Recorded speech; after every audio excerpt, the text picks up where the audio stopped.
Hello, everyone. Welcome to another episode of Positive Content. A lot of people have been telling me they love these videos, they love the positive content, they love the positivity. So instead of depriving you guys of content, I decided to do this video because I was going to stream today, decided not to because I was running late to the stream, and I was like, there's no point into just doing like a very uh half-assed stream, So I decided to do this video in its place. You're welcome. Uh, but anyways, welcome to Positive Content. We will get started with artwork momentarily, but first I want to talk about this art book. I know I'm gonna do an artcast tomorrow, and that's usually the video series that I talk about art books, and that's fine. But I figured this is such a small one, and it's gonna be small, it's gonna be quick, and not really the art book I want to talk about in the artcast. So come by tomorrow, Thursday, if you want to see the art book I'm gonna be talking about because it won't be this. But anyways, let's talk about this little art book here. I got this obviously with the collection edition of Persona 5 Royal. It was a solid collection. I like the what it came with, etc. But if you follow me on Twitter, you know my opinion on this book a little bit. I don't know how I feel about the length. It's like this thin, and it's like this tall, which is a good height for a collector's edition. Usually they give you like these small little books like this high, which is dumb. I do appreciate and I love that they gave you this big of a art book. So I will give them props for that. But uh, I don't know how I feel about it because I know, of course, they're not going to give you the full art book in a collector's edition. I'm well aware of that, but I kind of feel like it could be a little bit thicker, a little bit, or at least show a little bit more concept art with Kasumi, because I feel like that they knew they were going to put out a full art book of Persona 5 Royal. I don't think it's going to be as meaty as Persona 5 art book, because again, Persona 5 Royal is like a slight tweaked version of Persona 5, so there really can't be that much to really add upon it. So I think it's going to be semi smaller than Persona 5's art book, but it'll be an interesting art book nonetheless because again, I really don't think that they landed on Kasumi's design in one sitting. They probably have a lot of designs that they haven't showed us yet because this only focuses on the main design of Kasumi. So that's whatever. That's fine. Uh, Always when I get a game art book, especially when it comes with the collector's edition, the one thing that I'm very very like picky on is there's always been a ratio of in-game models with hand-drawn art, and I would love there to just be purely hand-drawn art or just art in general. I don't like it when they just throw game models in the art book and call it a day. That happened with the Halo 3 art book, and that honestly felt like a scam. That felt like that Bungie took me for a ride on that one, and I hated it. It was terrible. Uh, it was so bad, and yeah, they made a formal Halo 3 art book, but I mean, you sold a collector's edition and you gave me a book of in-game models. Like, fuck you, Bungie, for that. That felt like a scam, and I feel like they should have gotten into some issues with that. I don't know. That's just me. But anyways, let's talk about this art book, this Persona 5 Royal art book. It's solid. It's a really good art book. My initial response was a little bit better with it, but I really took the time to go through it last night, and I actually loved it more and more. Like, I look at the art pages when I got it, sure, but I was also being very careful to not get spoiled on the new content either. This doesn't go into that much of the spoiler territory. I will say it shows new evolutions of the personas and the party members and all that. Like, it shows the new evolutions of Ryuji's persona, Makoto's, etc., etc. And it shows, obviously shows Kasumi, and it shows the other two new characters, the doctor guy and some weird kid named Jose or Josie or Joe's, whatever. So they have that. So I don't know if that's a spoiler for you guys, but it is what it is. You see them very early on in the game, like somewhat early on, so it's not. I don't think it's that major of a spoiler compared to what happens in the story. But anyways, let's go back to talking about Persona 5's art book. I keep getting derailed. I'm sorry, but the quality of the pages is really nice. I do like that it's very thick, weighty, and it really shows off the illustrations very well.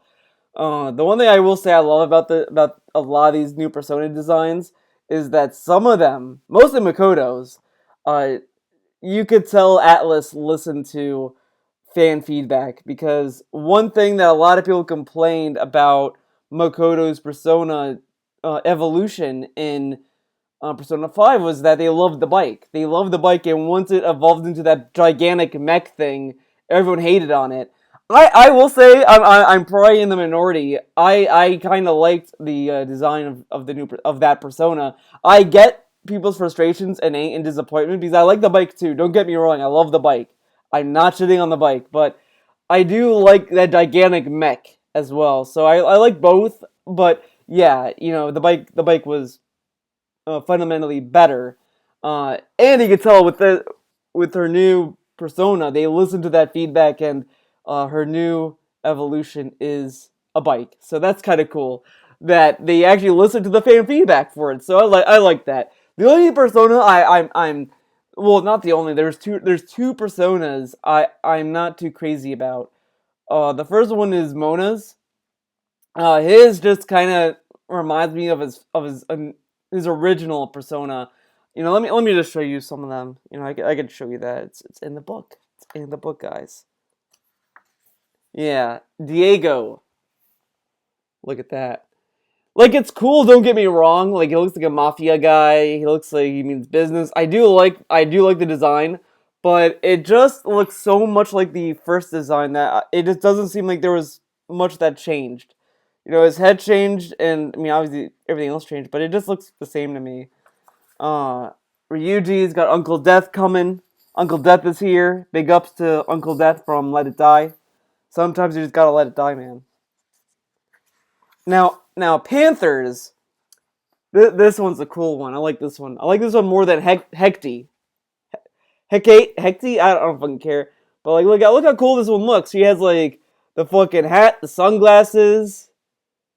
Like, oh man, it's so cool. It's like the biker boots, whatever. Like, this is a cool one. I like the jacket too. Like, it's a really nice design. I really like it. I like the puppets she has too. It's kind of cool. I like it. I like that one. I like her persona designs as well. Hecty, I'm like kind of in the middle of, but I like that one too. Now, Yusuke's is pretty cool. Look at it. It looks like it's from JoJo. This thing looks like it belongs in JoJo, dude. Look at it. It has the pompadour. I think that's what you call the hairstyle. The pompadour has like the gigantic coat that looks like fucking ridiculous cigar. Like, all this stuff looks like it just belongs in JoJo, man.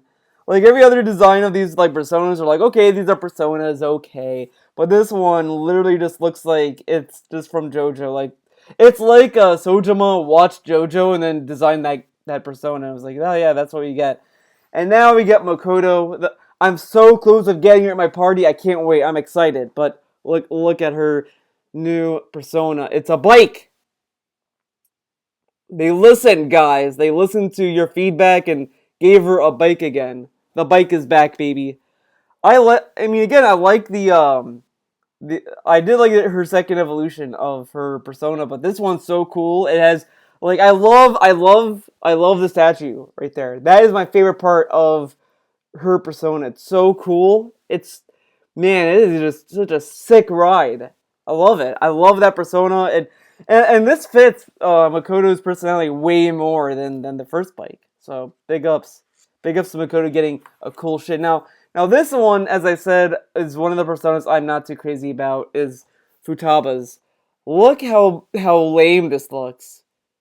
Like, I think her second design of her persona in the first game, in the vanilla Persona 5, is like a gigantic sphere and shit, and has a lot of stuff going on with it, which I liked. This one is just like, okay, she gets a spaceship, and it's like, oh, cool. Then we get to Haru. I like her Phantom Thief design, but I'm not too crazy about her casual design. I like her new casual designs though. Oh my god, I do like those. Those are cool. Those are pretty cool. But look at this. Look at this persona. Look how cool that looks. She's like holding the briefcase like whatever. I'm fabulous. You know it, and just going about her business. Cool design. I like it. Frills on the backs as well. Yeah, that's the rear. It's such a cool little design. I like the song. I like the glasses. I like the hair. I just there's so much I like about this design. It is such a cool persona design. I've not been too crazy about Haru, but her personas and her Phantom Thief design just just fucking get me, man. They fucking got me. Then there's Akechi. No one really cares about Akechi. I don't care about Akechi. And then you got Kasumi. This is a cool illustration of her. I like this illustration of Kasumi. The art is so good. Like, as I said, the paper makes it really pop.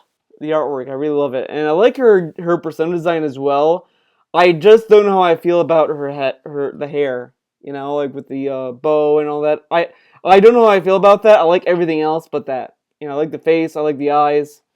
Well, I like everything else but that. And I think she also has. Does she have an evolution for her persona? It doesn't really show it. But yeah, see, it shows a lot of her like clothing styles and all that, but it doesn't show any of the concept of Kasumi. As I said, oh yeah, they do show her evolution of her persona. That's really cool. That is my favorite design. Like I appreciate every time I look at it. It looks like a fucking devil. It looks like fucking like the fucking female Satan. Like if Satan was a girl, that would be what female Satan would look like. Look how cool that looks. I like the horns. Love the horns. I love them. I love that design way more than the first one. Oh my god. Oh, beautiful, gorgeous baby. So yeah, then they show some of the new characters, but again, it doesn't go into a lot of the concept side of this game. But again, I think they're saving that for the official release of the art book for Persona 5 Royal. But this is a good art book. It's short, but it has a lot of cool little things to look at, and the artwork is just beautiful. It has the illustrations for the game as well in it, which is also nice to look at. It has the new portraits they put into the game, which is nice. So this art book really won me over time. Like when I first was going through it, it was like, okay, this is all right. I didn't feel that burned from it because that collector's edition gave you so much content. So it's not like, oh, I spent like $80 and it only came with a shitty art book. It wasn't like that. It wasn't like the Halo 3 fucking collector's edition. I got the one that didn't have the helmet because I just didn't want to have. I'm not big on figures. I only want figures that I care about, and that's the only thing I buy. But yeah, I'm not too crazy about figures. So, but I'm telling you, come with an art book. You fucking got me. You know, uh, there's so many games that I just cook out to because it has art books in them, and that's really sad, I guess, how you look at it. But I love a good art book. So yeah, yeah, that's me, man. All right, let's get to uh art stuff because that's why we're here. As I said, we were having a lot of technical difficulties with OBS and streaming. We figured all that out, and I got the iPad to work. I kind of know this little tricky trick that OBS likes to do with my iPad.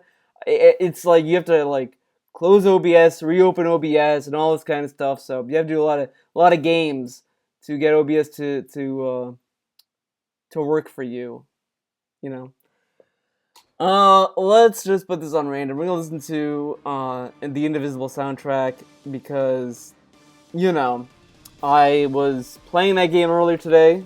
Really exciting game. I love that game, man.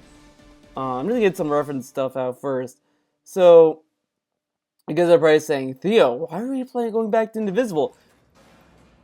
Uh, as you guys know, I've been following Indivisible, and they pretty much said like, oh, we're gonna do New Game Plus and co-op as a free update for the game. The Steam version has all that. Like the Steam version of the game has New Game Plus available, all that kind of stuff if you beat the game.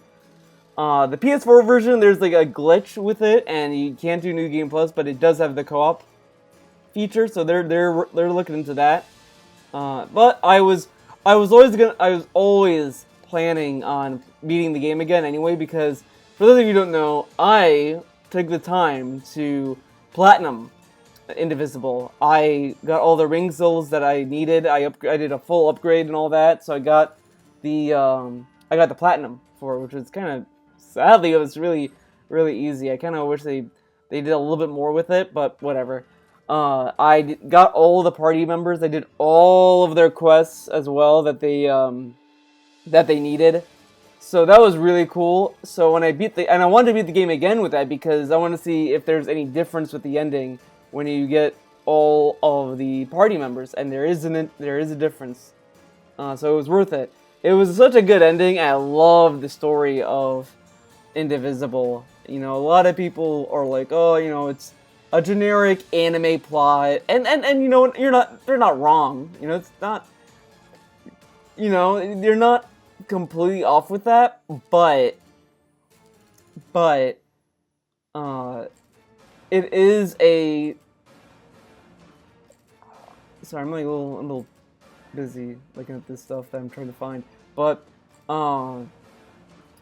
it is that, but it has a really nice story with characters. Like I kind of teared up about the development of Zebe and Ajna. Like really, when I got to that ending, I was kind of like sad every time. It's like, oh man, like I pretty much was crying like a baby. Like it really got me sad, man. Like it's silly. It's silly to say, but what is this? Okay, these are like moves, I think. Oh, this is concept art. They don't have like the story images here. I mean, obviously they didn't give you the full art book, which is fine. I'm not gonna necessarily complain about that, but you know, I'm trying to find something to look at. You know, I'll just do talking heads. I'll just draw whatever. You know, let's go to Torani. You know, everyone loves Torani. I love Torani. You all love her. You all love her, man. Let's see what image I want. You know, let's just open them all. Torani has good mom vibes. Her mom vibes are pretty strong.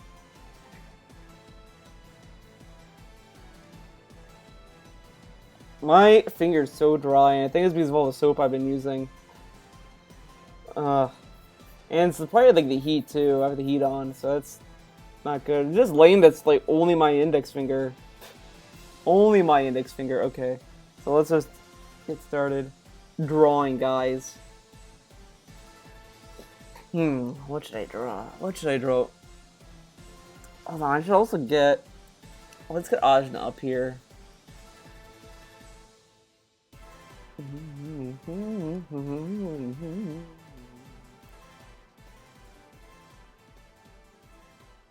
There we go. So I got some reference of her as well. So I got an idea. Let's draw, like, you know, Torani's gonna hug Ajna because, you know, Torani loves Ajna, you know, like she calls her Luxao. Luxao, I think, means like daughter or something like that. Kind of cool. I do like the variety in all of these like cultures in Indivisible. I really like that a lot in it, and the representation of these cultures is pretty cool. I like them, so pretty cool.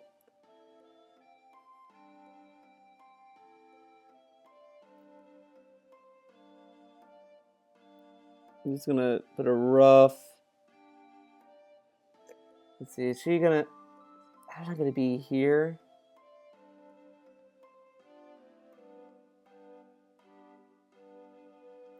Okay, that seems a little sexual, like because her head's like going right into her tits, man.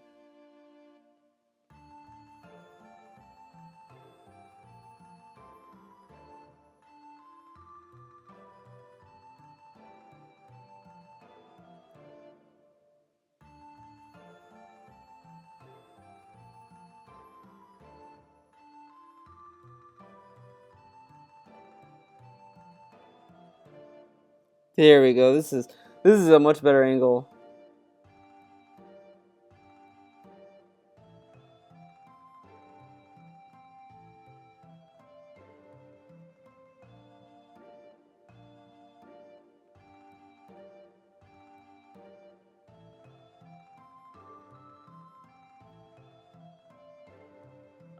But it's such a nice story. Like it has a very like emotional story for me because I kind of liked what it was going for with the villain and your expectations. I mean, to a point, it's like it kind of goes to what you expect it to go sometimes in some cases, but it's a nice little like journey. I like the journey of it, and you really feel for these characters, which is good.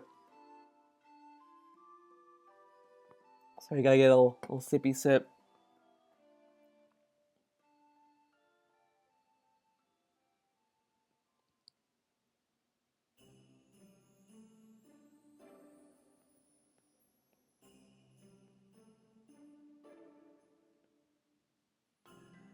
But maybe I'm wrong, because like when I beat the game or was beating the game, like right after a certain part, there was a segment I'm pretty sure wasn't in the vanilla game of it because they patched a lot of stuff.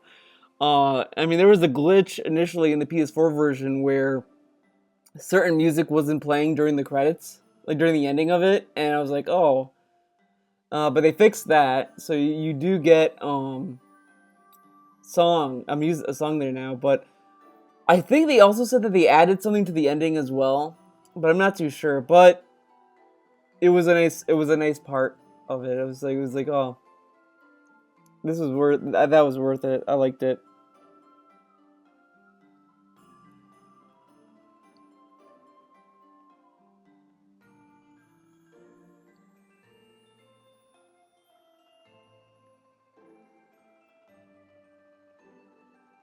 And I'm not like talking a lot in this. Again, it's like we have music in this, but a lot of this is just me drawing.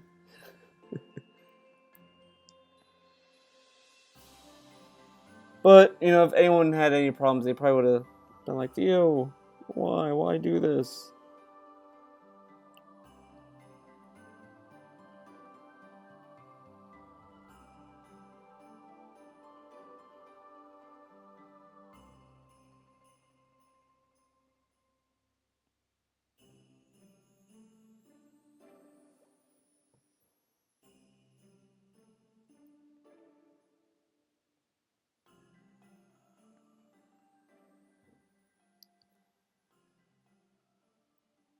Oh, it's my neighbor. He has people coming, doing stuff.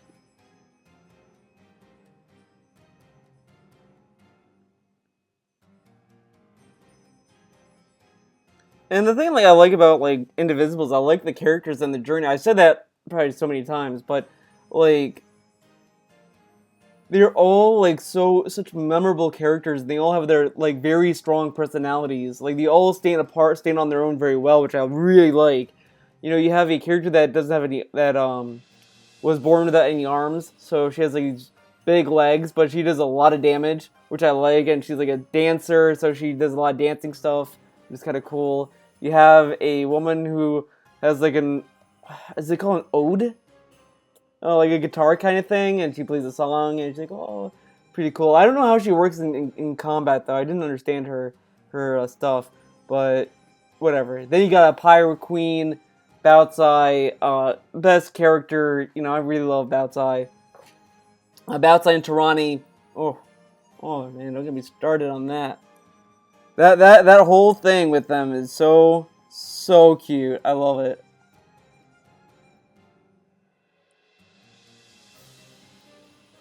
Like it's just adorable. It's like oh man, and I don't say that as much, but fuck it.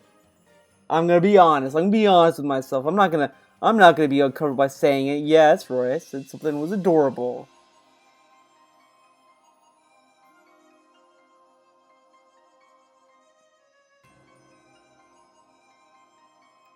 Then you got Zebe. Zebe's pretty cool.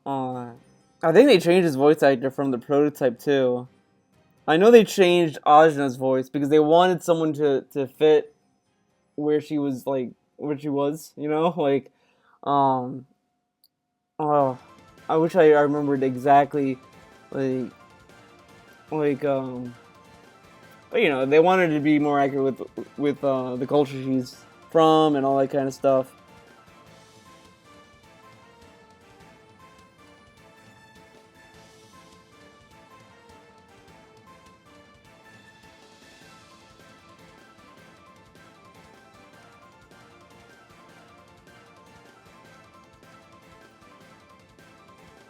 But you can get the original voice of Ajna in the final game. Some of her dashes or whatever has the original voice because it was such a good voice of those attacks.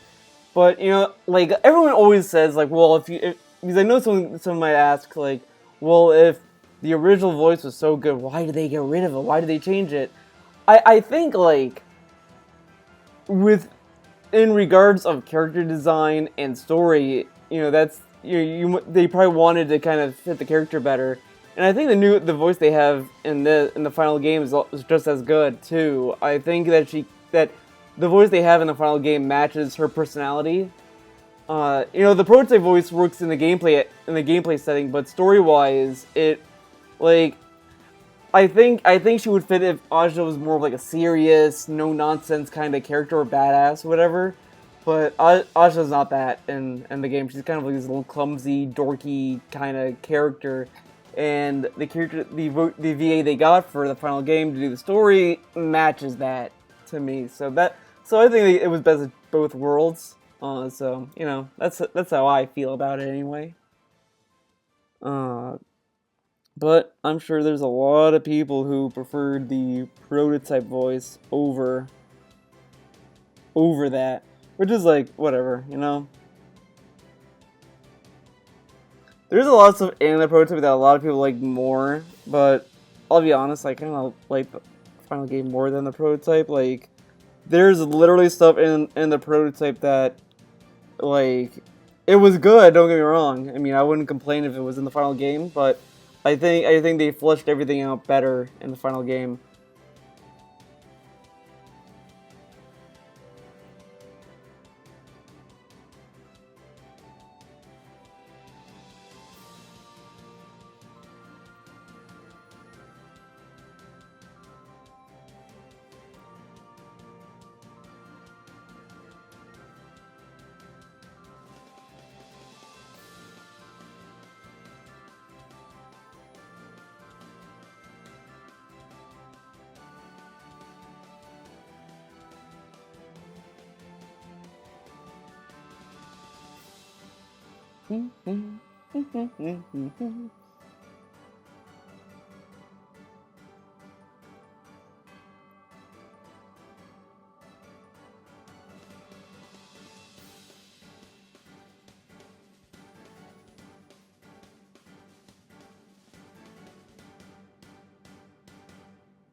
Uh, so I also got the Final Fantasy VII remake. I wasn't sure I was gonna get it. I was like on the fence because like the demo just didn't really click with me as much. Like I didn't know how I felt about the combat system. I was kind of like, as I said in a video before this, that uh,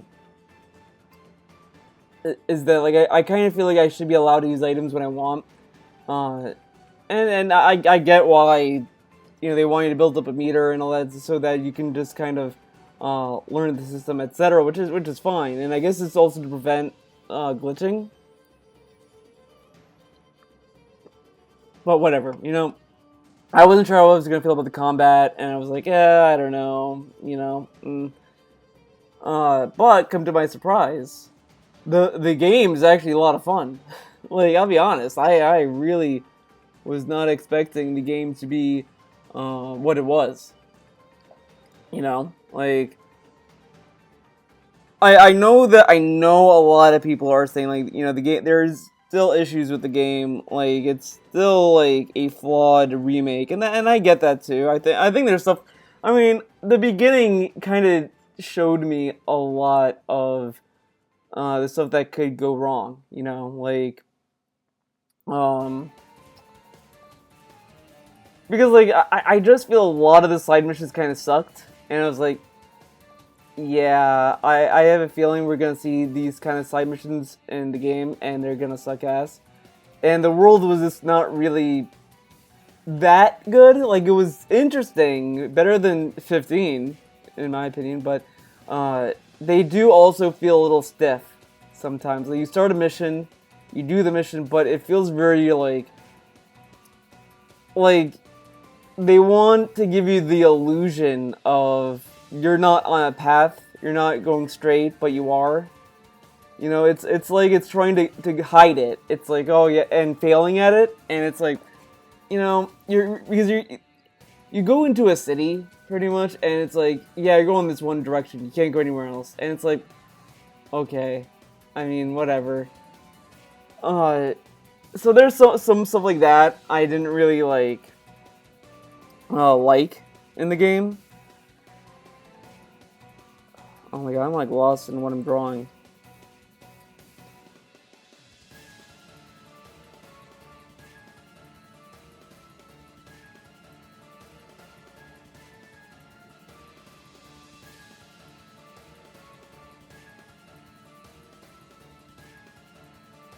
I think I need to clean up the lines, so let's just lower the opacity, wrong option area, and we'll just draw it on a new layer. We'll go to Ronnie first, and then we'll go to Aja. I think I was going too much between the other.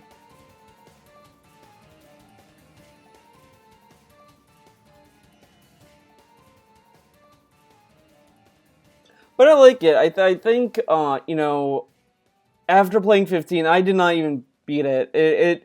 I really did not care about the story. Like, I didn't care about the villain, I didn't care about Noctis, I didn't care about anything, what was going on. Like, at least with 7, like, I know the story is kind of whatever, in some cases, but I think overall there's still stuff in the story that makes you, like, interested in seeing where it goes. Like, there's at least something going on with it.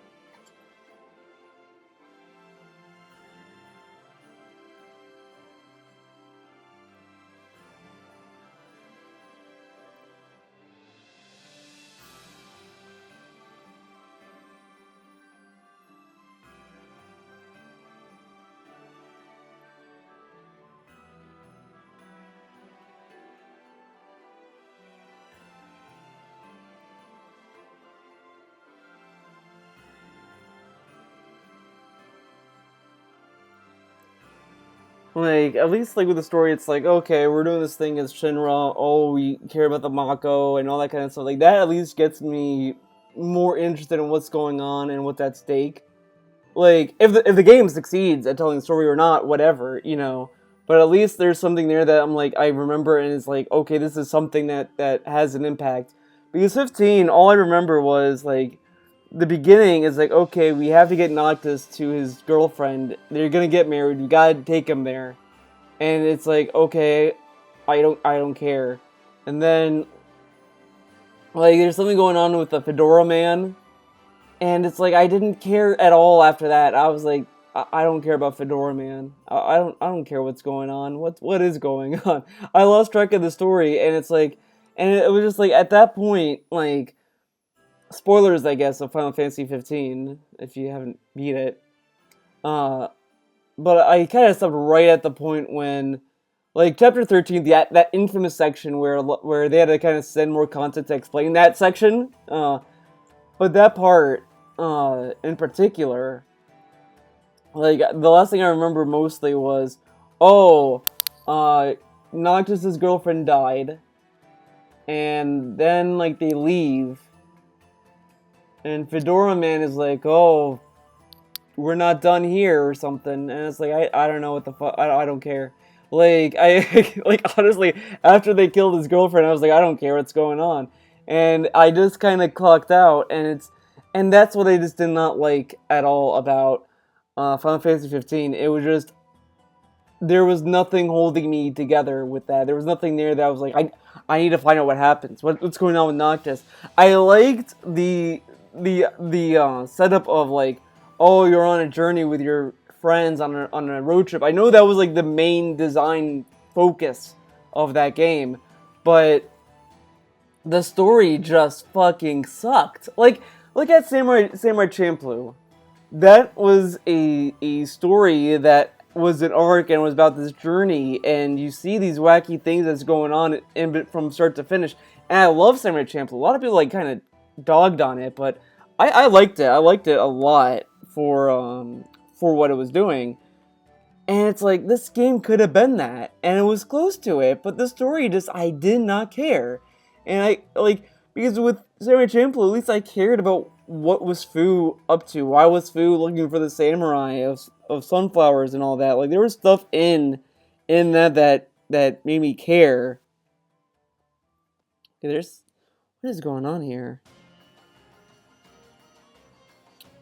Oh my god. There's something off. Gotta figure out what.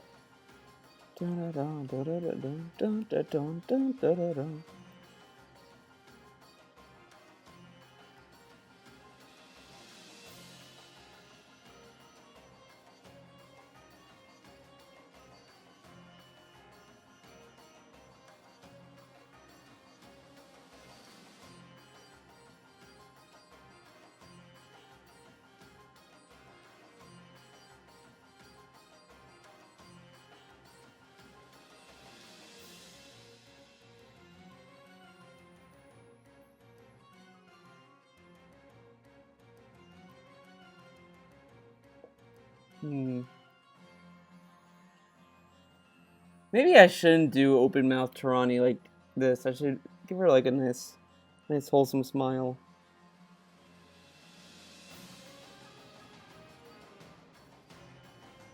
Oh, this song is so good. The music in this game is out of this world.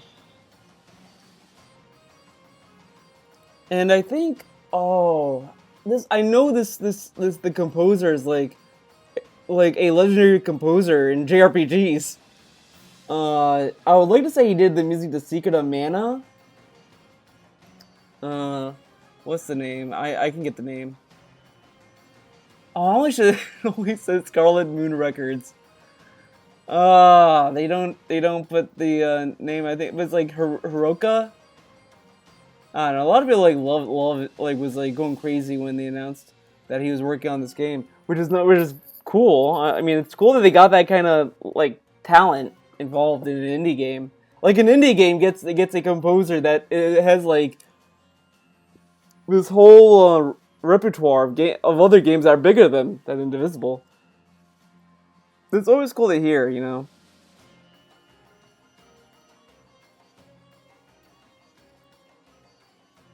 And they got cool crossover characters too. Like they have like Guacamole guy.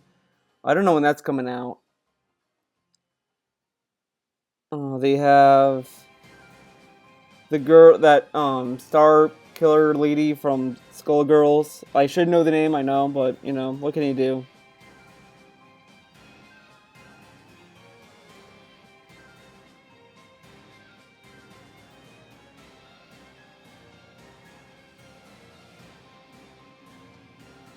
But yeah, back to Final Fantasy. Final Fantasy VII Remake is good. I have not played the original Final Fantasy VII, so I can't attest if it's better than the original or whatever. I've heard people who played the original Final Fantasy VII say that this is just a new game. It seems it has very little to do with Final Fantasy VII, which you know I get that people like when they want to remake they want it to like either add some new stuff but still have the spirit of Final Fantasy VII, and this might not be holding that spirit very well. But I think to me, for in regards to this particular remake, uh, it does give the seed to some people to like, hey, check the original. You know, yeah, this is a remake and all that, sure, but check the original, experience that as well. And I kind of feel like that was the like I feel like that was the idea of it. You know, it's like, yeah, we're remaking it, but you know, we're just going to do our own thing with it with this universe. But you know, maybe by the end of it, they get, you know, people are gonna want to go back to the original, which I kind of get, but I also get that, like, you know, with the remake, it should just kind of stick to the roots of the original. Like, Resident Evil 1 Remake didn't drastically change the story or anything to make it unrecognizable. It added stuff to the lore and added a lot of new stuff to it, but it's not like, okay, now Jill and Chris and Wesker are not in a mansion. Now they're going to a mall that looks like the mansion, but it's actually a mall. You know, like, it's nothing drastic, but this does sound like it was a drastic change from what it originally was. So you could look at it as many ways you want.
Yeah, I like the remake so far. I'm liking it. The combat grew on me way more than Final Fantasy 15, because what I like about 7 remakes combat is that it feels weighty. Like, it feels like your hits have weight to them.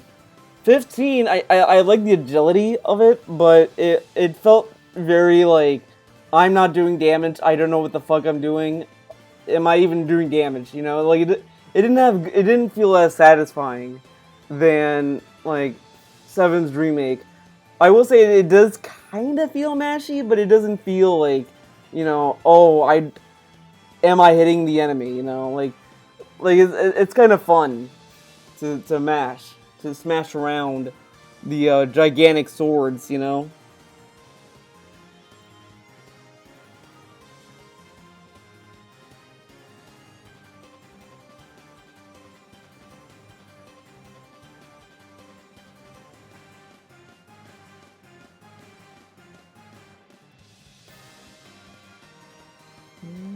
Okay, that's a good Tirani outline. Now let's do little Ajna. Little Ajna, dude.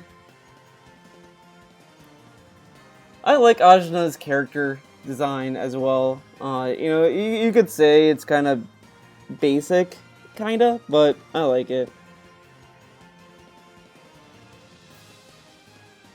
I like the head beads that she has. I like what's going on.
No, wrong angle.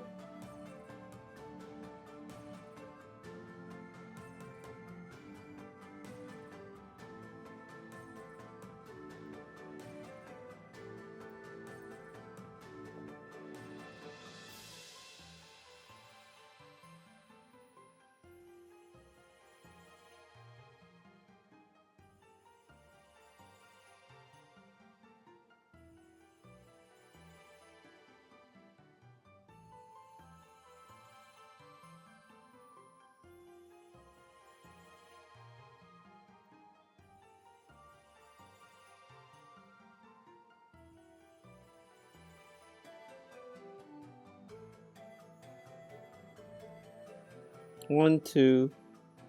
Wait, did I fuck up the... I think I almost fucked up the fingers.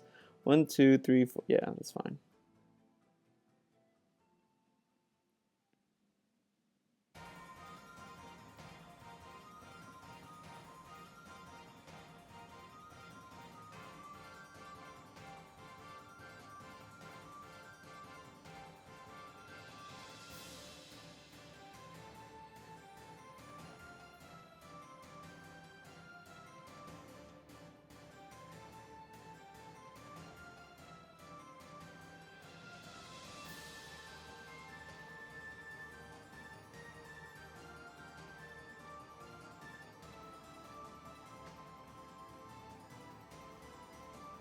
Oh, it's close. It's close to what I want. So close. So close, yet so far.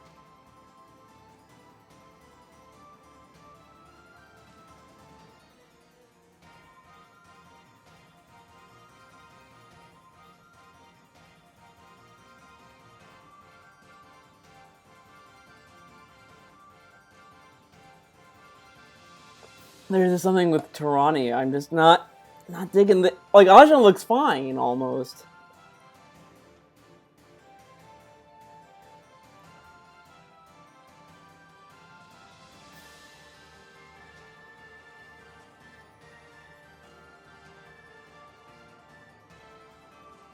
Hmm.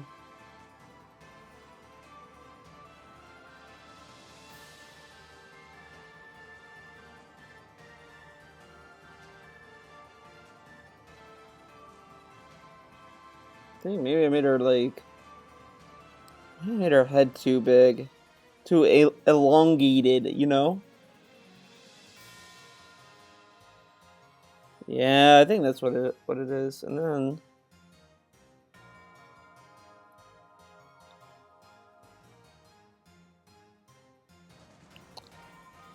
Hmm.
I also got a little bit further in Resident Evil 3 Remake, and that game kind of grew on me from last I played.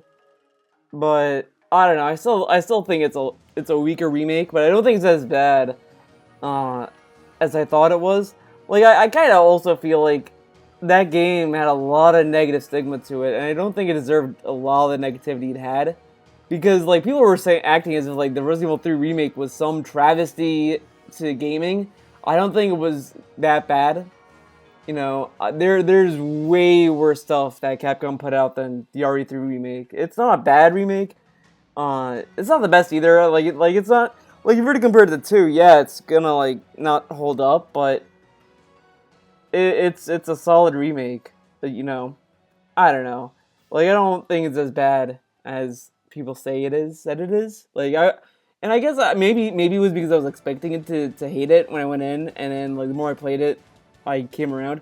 Like I gotta get the disappointment with Nemesis not being that much of a threat, but uh, I still think that there was a good amount of pressure being squeezed on the player in that game. I wouldn't say like it's enough to be like stressful, but I don't know. I still don't think it was like the worst thing. A lot of people were just saying, "Oh, Cat comes back in the doghouse. Oh man, they fucked up." And it's like I don't think that. Like even though like Resistance is kind of lackluster for a multiplayer, I think it's fun for what it is. Like I had fun with the mastermind and surviving. I think the multiplayer is fun. I don't really love the loot boxes, but I don't know how intrusive they are. Because like I've been playing the game, I played it like only one time, so I guess that's not enough to know, to understand it. But it didn't seem like the boxes in that game had a lot of stuff that was like pay to win. It wasn't like, oh man, this loot box is making me win, baby. Like it didn't feel like that. But again, I don't know if maybe I need to play more to really understand the loot box system in that game. But it didn't feel that bad to me, at least. But whatever. I mean, it didn't. It's not as predatory. I mean, I don't think Street Fighter V is that predatory, but it's pretty out there with like, because like before they gave you good turnout for fight money. It's like, okay, do this, you get 1,000 fight money. Oh, you do that. Oh man, look at the fight money. And then they did this update for Arcade Edition, and they ruined it. Like, and I get that they wanted to drive DLC. Like they wanted people to buy the stuff, but there's already like so much stuff that was locked out of the fight money system that it just felt lame to have that mentality.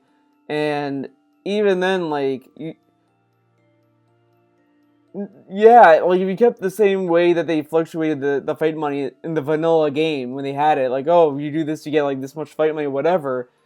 It didn't deter people from buying DLC because you still had to grind enough to buy a character, and all that update did in Arcade Edition was just make it seem more like Capcom was like, no, no, you guys are earning it within a few months. No, let's make that a few more months. And it's like, okay, whatever.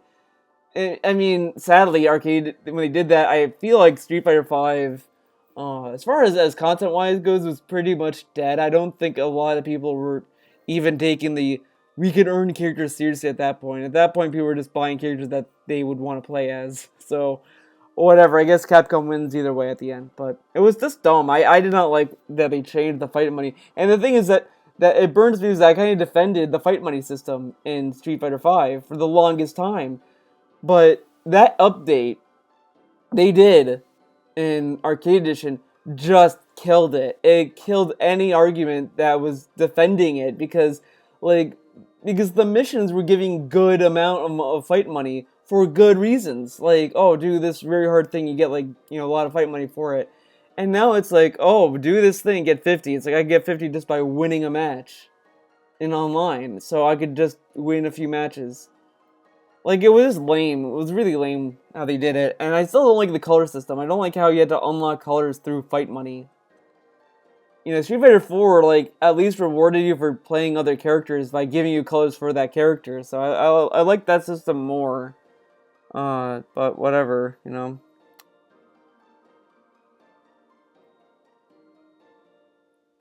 It is what it is.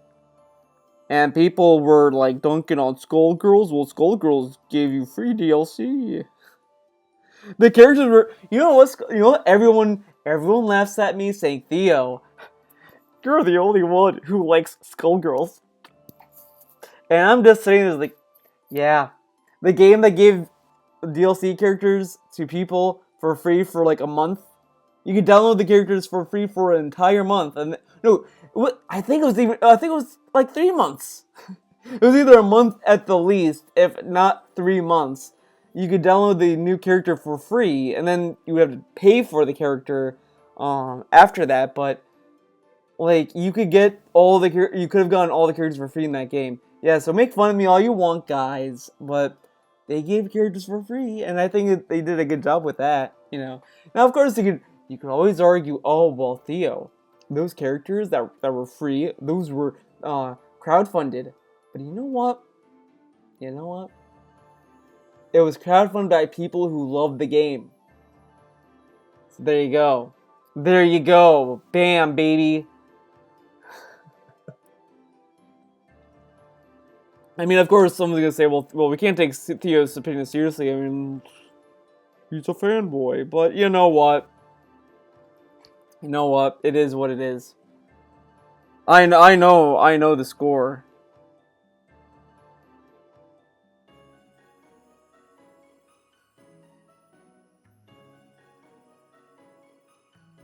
I know you guys are jelly. You guys are.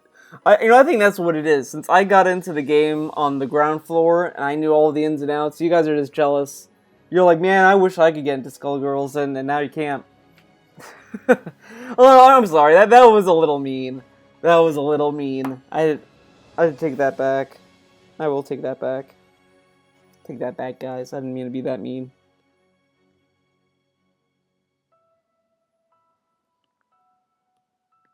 I mean, this is a positive content video, and I'm being mean. That's not very positive now, is it? I shouldn't be mean in these videos. I said pencil.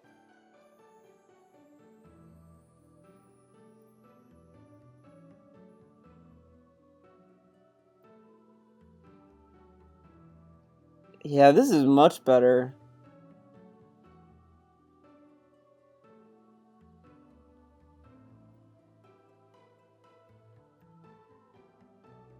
Now, in the credits of the game of Indivisible, they show you all these like these little images of the characters of what what they've done after all that stuff, and I loved Turani's image. It's literally her spraying a kid with water from her hair.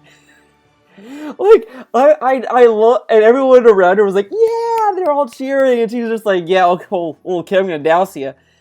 Oh man, I love, and as I said, I love the characters in Indivisible. They're all like cool characters. And like Skullgirls had this wide variety of these characters that varied from like positive characters and all that to like very sinister, dark characters like Double and Eliza are the two most like dark stories in the game. I think Valentine's pretty dark too, but Double and Eliza are like, oof, man, they're fucking villains, all right. But with Indivisible, everyone in the cast is like, they're happy. They're like, yo, man, let's do this, man. Woo! And it's so positive. It's such a positive energy, and I really love that about Indivisible. Who the fuck is calling? I don't know you. No, I'm not picking up. You can talk to the voicemail, obviously. Watch it be like someone important, like, oh, did you know? The internet's gonna go out. Good thing I'm not streaming.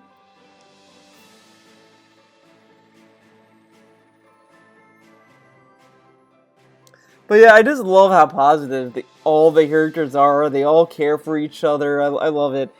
And man, like, it's such a I love that. I love the game, man.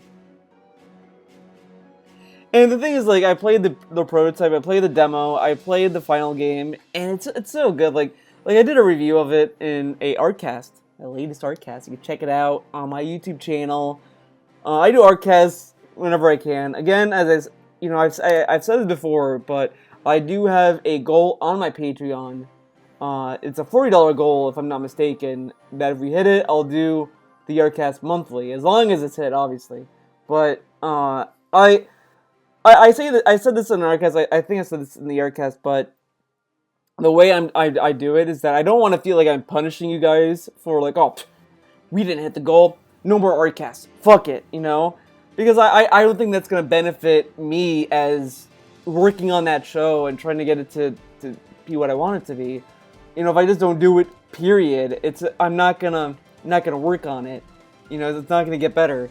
So, you know, the way I see it is like, you know what, if it's not hit, I'll still do it. I just won't do it as frequently. I'll just do it when I either feel like it or, you know, when I want to see something, you know, whatever. If I want to do it, I'll do it, but, you know, with the goal, I would say, like, you know, I would try to do it more regularly than what I'm doing now with it. So, as I said, I don't want to feel like, you know, I'm punishing people for it, but I still want to do that content. So, you know, that's my happy balance. It's like a good compromise where it's like, you know, I still do it, and, you know, hey, if you want to support that show, you can just watch it, or you could go far and beyond and support it on Patreon, you know, whatever you want to do with it, you know. Because if I don't do it at all, you know, you're not going to really see what's there to support, you know.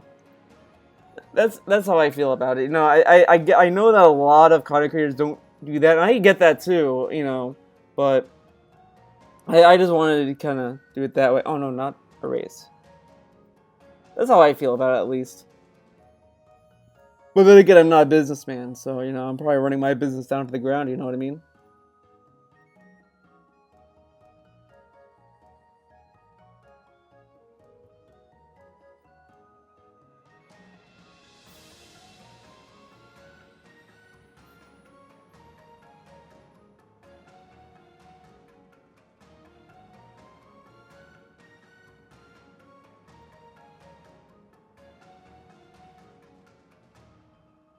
But I will say, like, thank you guys just for watching the streams, watching uh my videos and all that. Like, I mean, that alone means a lot to me. So don't think about like, oh man, I have to do no. You're great. You're great as you are.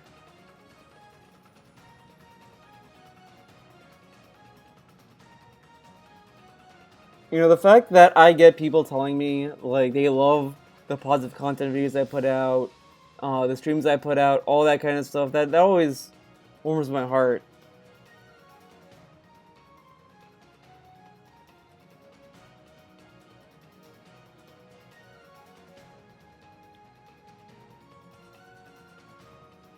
This is a weird looking nose. I mean, it's not bad.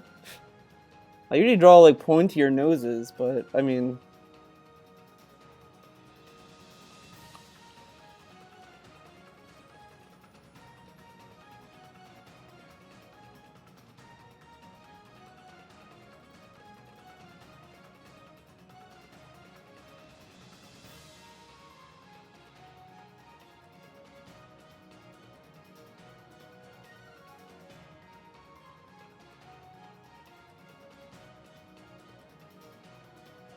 oh, that's much better. That's so much better. I think I just need to fix Ajna's head. Like, I think it's not in the right position, so I'm just going to select it, leave Tarani's head out of this.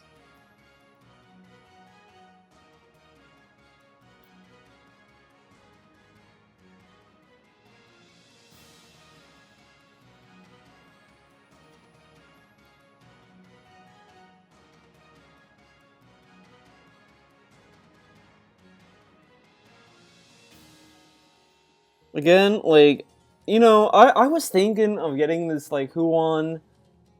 Huan? I don't know how to call this tablet. And, you know, it's gonna sound whatever for me, but I gotta say, I like the iPad Pro a little bit more. It's like I was saying because the reason why I'm kind of leaning more to the iPad is I don't have to worry about operating systems. I don't have to sit there and say, "Oh, is it going to be compatible with the new Mac OS?" I don't have to like be scared about that anymore with the iPad because it's always going to be compatible. Uh, the only thing is that there's drawbacks with the iPad. I'm not gonna sit here and say it's perfect. It's a perfect machine, but uh, I like the portability of it. I can move it around, all that kind of stuff. But I don't know. I'm still thinking about it. I'm not gonna make a move until I I know what I'm getting, and I kind of wish like this is what sucks about this whole situation we're in. I can't like go to the Apple Store just to look at the iPads just to see like the size comparison because um, this is a 9 inch I'm using, a 9 inch iPad, and I'm not having major problems with it. This is, I think, I don't remember. It's not 9 inch, obviously. I think it's like 11 inch. I don't remember, but the one I'm looking at, the Yuan tablet I'm looking at is a 20 inch, and so obviously gonna be a big screen, big display, and the iPad I'm looking at, if I were to upgrade, would be a 12 inch, and that's obviously a big disparity, and it's like, you know, what would I benefit more from? You know, like, and I know a lot of people might say like, "Oh, get a Cintiq, save up for that," and it's like I,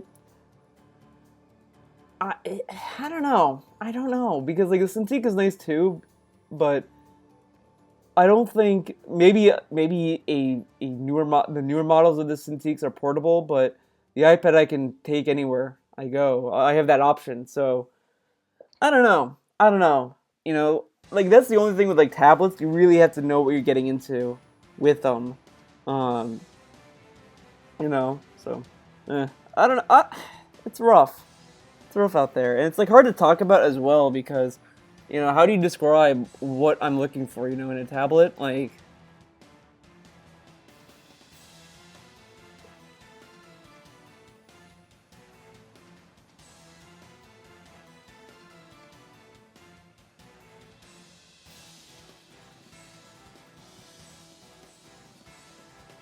Well, let's just get rid of this layer.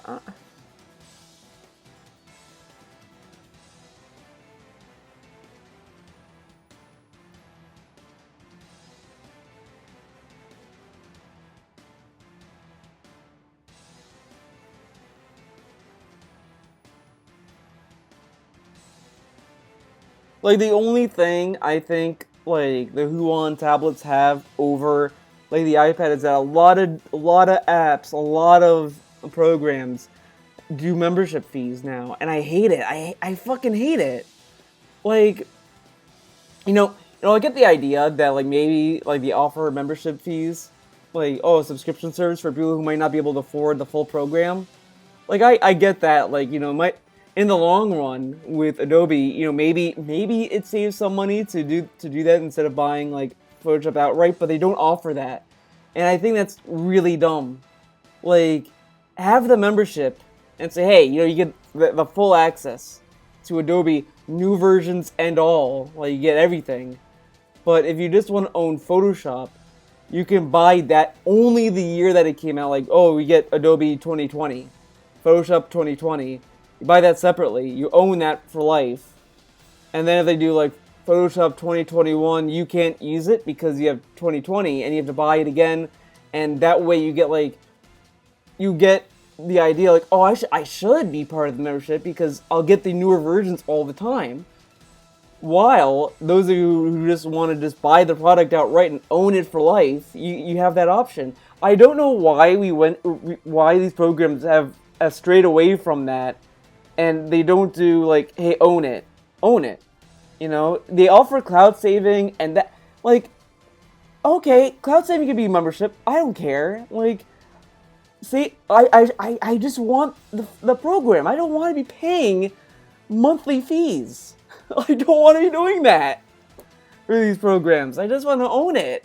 Like, that's why Procreate will always be better.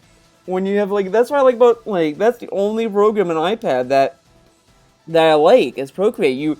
Once you download it, you own it. Congratulations. You don't have to pay for it. You can even save files as Photoshop files. It's easy to save between the computer, and it's so convenient. And it's like I don't get why. And Procreate I think is like $5, and it gives you so much. It gives you so much. You can now animate with it for free. They give you animation stuff. I mean, sure, the animation's kind of basic, but it's there. Ugh.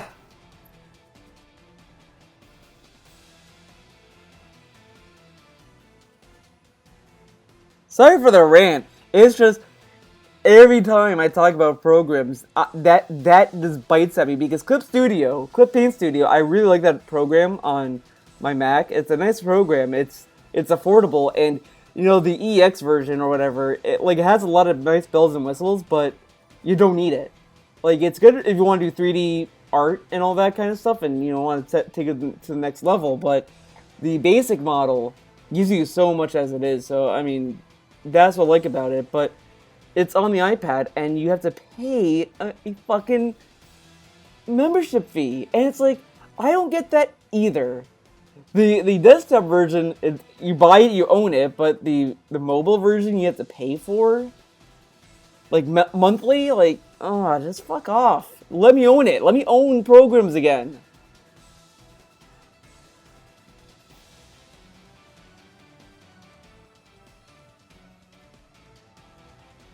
And I think that's what they would say. Like, oh, well, we have to pay the servers for cloud saving, man. We have to do memberships.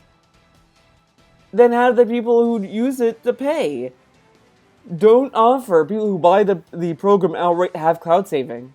Like, I it just pisses me off. And the thing that gets me mad retrospectively is that when I first got this tablet, I was saving a good amount of money, and I ended up buying Adobe Illustrator. And I don't remember what year this was, but this is back when you could buy programs. And because Illustrator was cheap, it was really cheap at the time. But the thing with Illustrator is that it's great for line art. If you want to do line art, that's great because it's Spectre. I don't remember the I don't Sector. I don't remember the word. But it's nice for line art because it's clean. You don't have any jaggies, whatever. But it's terrible for mixing color. You have to kind of do this like weird thing with it. You have to get gradients, and it's rough. It's a rough time. I don't know if they changed it in later models versions of Illustrator, but it was always been rough.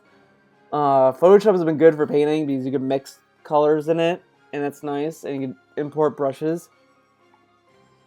But at that time, like, Photoshop was, I think, $600 on its own.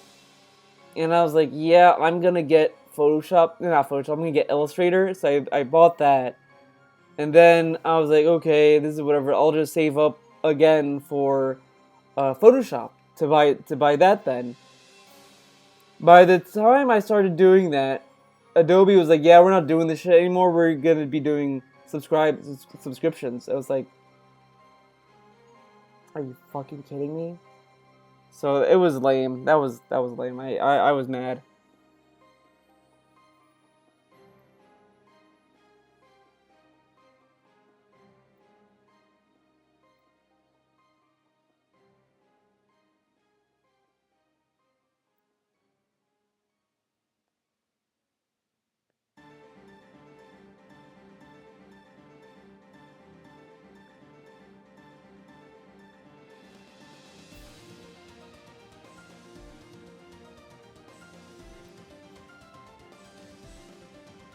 Hmm.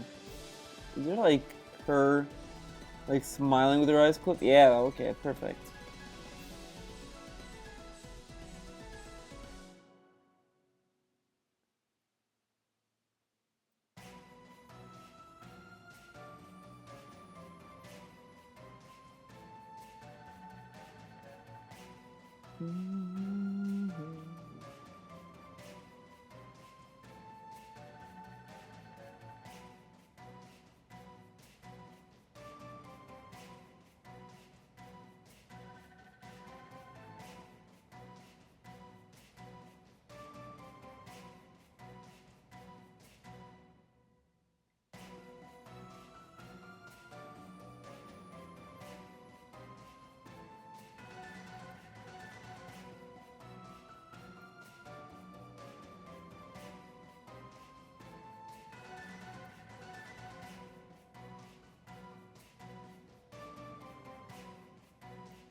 I mean, she's happy Tarani loves her. It's just she can't breathe, dude.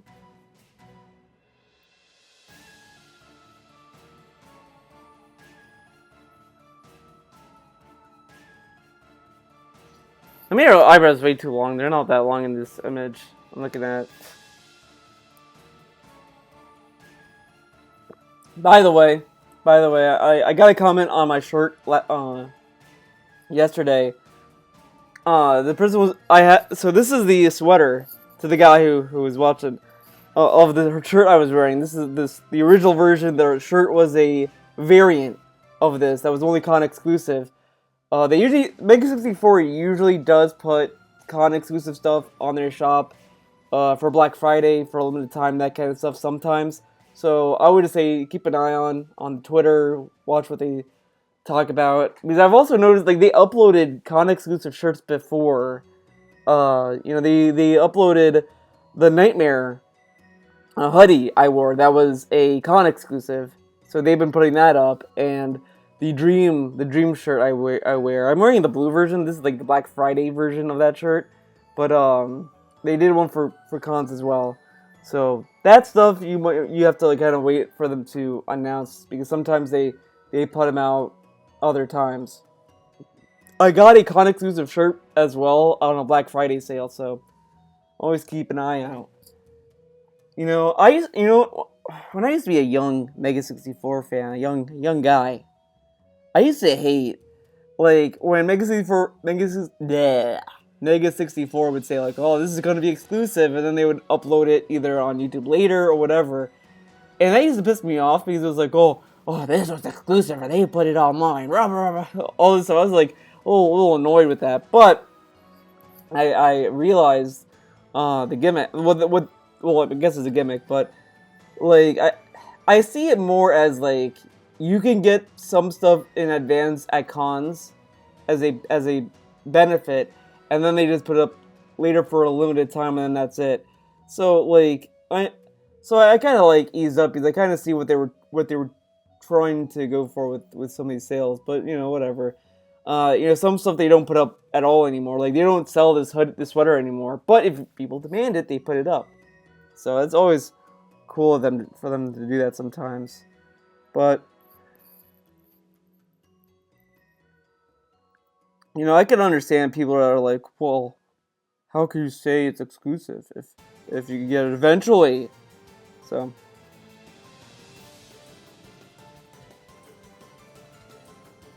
I mean, I was there. I understand it.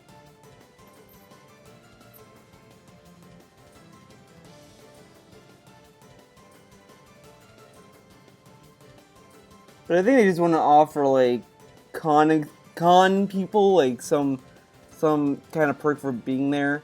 They do have con exclusive stuff that stays con exclusive, so I mean it's like there was a poster I really wanted and they never put it out. I think it was a Evangelion themed poster that someone made that they sold, and I would have loved to have that poster, but I can't talk. They never uploaded it. They never put it up to buy at all. No Black Friday deal, so you never know. Sometimes they put it up, sometimes they don't. It's luck of the draw. But I think they're gonna put the Rider variant on Black Friday this year. I have a feeling they are because uh, this is drawn by, you guessed it, Mariel, who get this, guys. It's gonna blow your mind. Who has done art for such games? Scott Pilgrim versus the World, Skullgirls Indivisible. This sketchbook. She drew this. So crazy, right? Uh, but yeah, she does such great merch for Mega 64. I love them. I love the stuff she puts out. When I went to PAX this year, I talked to the main guy himself, Rocco. I was like, Rocco, man, I love the merch that Mariel like makes for you guys. Love them all. And he's like, yeah, man, her work is so good. Yeah. So So I got in. I talked to the guy himself. I even took a picture with. Well, he wasn't there unfortunately, but I got the other guys. Sean didn't go to PAX this year because he has a family.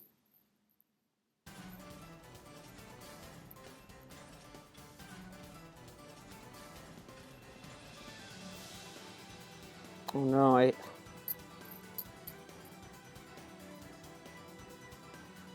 Oh my god, this looks so much better than it did when it started. Oh my god, that's.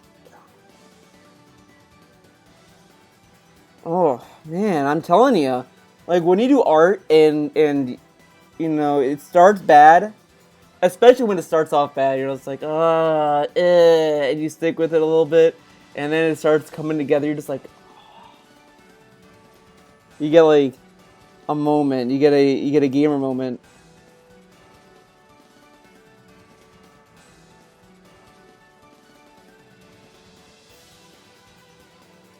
How long have I been going? Oh, an hour and 30 minutes.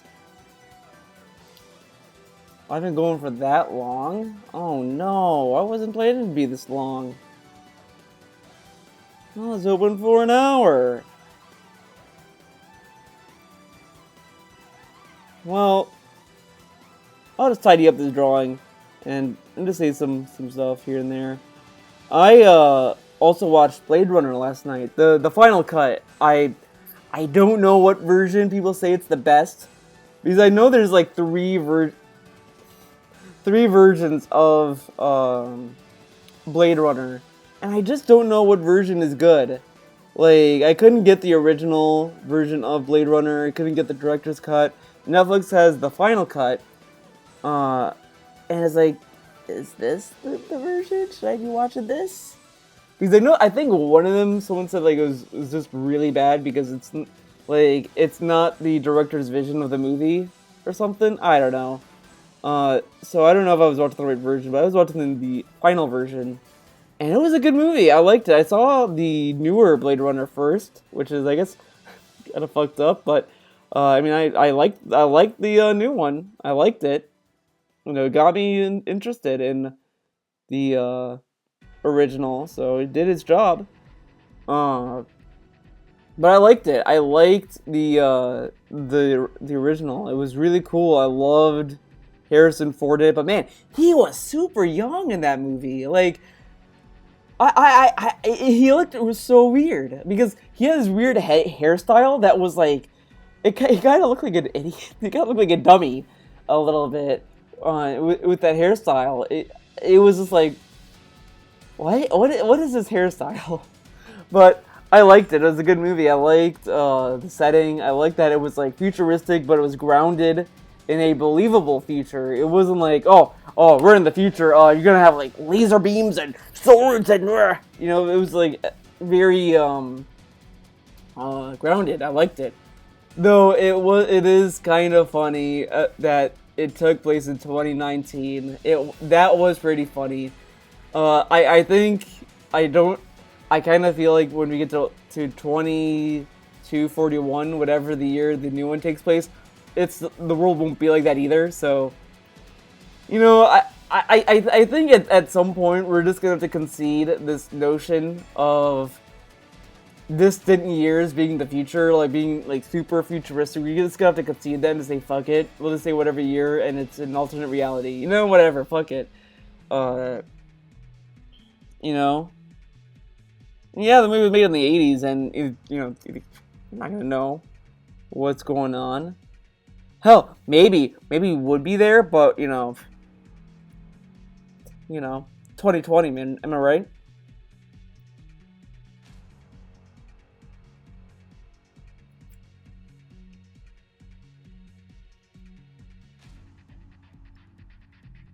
So it's like still some spit on the screen. I gotta clean it. So I like the original Blade Runner. The music was done by a Greek guy. I think my mom knew the composer, like, let's heard his stuff before, and she really liked his work. So I liked the music. The music was good too. I liked the just the designs of the world. Like it looked really good. For an '80s film, insane. It was insane. I'm telling you. So that's Blade Runner. It's on Netflix, though. I heard it's leaving Netflix on the 30th this month. I don't know how true that is because, Netflix also said Kill La Kill is going to be removed, and it's still there. Well, it's there for American Netflix. I don't think it's there for European, unfortunately, so they don't get it, but, it's on the American Netflix, and it's on Hulu, so you got that too. Which they also said it was leaving Hulu, so it's weird. I feel like that it's automated when the contract runs out, that Netflix is like, okay, this is going to be leaving. And then I think Aniplex, maybe a few weeks later, is like, okay, we're going to just put this back on Netflix, re-sign it. Might just be that kind of deal. So I don't know about Blade Runner officially. Like, is it really leaving? Who knows? You know what? I think this is a good place to stop. I think this is solid. I mean, it's still, like, not finished, but I'm happy ending it here for this video. I'll like to thank you guys for watching these positive content streams. Oh, well, this isn't a stream, this is a video. Thank you for watching the videos and hanging out, I like doing these videos now. I changed the layout of my OBS a little bit. As you can see, we have Eliza getting out of the car. So that's cool. So we have that. We still have the spinning bun. We can't get rid of that. That's the brand logo. And I put back the River City Girls GIF. Of course, this is my streaming layout. Usually if I'm recording a video, I would not have my support the stream text. But I guess I could turn that off. I'm lazy. Okay, leave me alone. But thank you for watching this video. Hope you had fun. I like doing these little videos of me just shooting the shit, drawing. It's kind of relaxing, and it gets me pumped to do art. Look at this. Look at this lovely drawing. I drew Tarani hugging Ajna. I was thinking about that too. Like I was at the end, and Tarani was like, "Oh, let me hug you, Luke Sao," and she's like, "Oh, it's okay," and then she was like, I'm can't breathe. Always thought about that scene. That scene is pretty good. wholesome content. So hopefully they get New Game Plus working on PS4 soon. I'm really excited to play that game again. I loved Indivisible, man. Loved it, and I put so much effort into getting all the upgrades too.